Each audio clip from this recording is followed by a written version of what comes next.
For years there were warnings of the impending train crash in Catalonia, but nothing was done to prevent it. As a result, horrified Spaniards have now spent 3 weeks watching a slow-motion collision that became dramatically worse with the decision to impose direct rule from Madrid.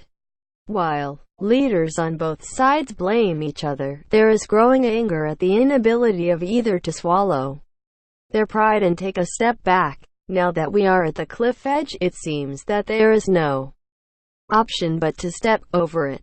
Fernando Garea, a veteran commentator at El Confidencial online newspaper, wrote, "We can then continue arguing from the bottom of the gorge. Politics having failed, civil disobedience is pitted against the law of Madrid. Separatist leaders think they will win the confrontation because each clash between popular power and the state creates converts to their cause, which polls show had only 41% backing before a chaotic referendum and police violence on the 1st of October.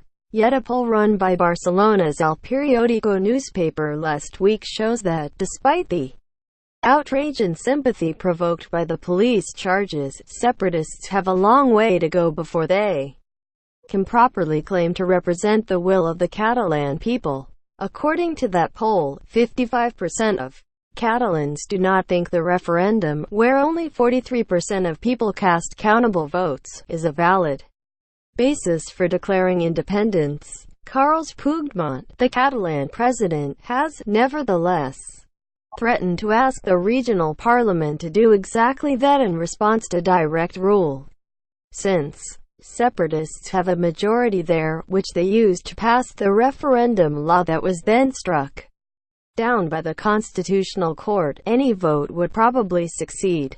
All the deputies who vote in favor, about 70 of them, could be hauled before Spanish courts.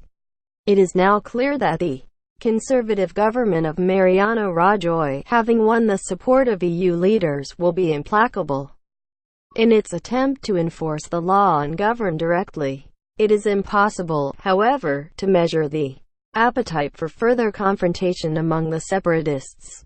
Rajoy has the law on his side and the power of the state in his hands.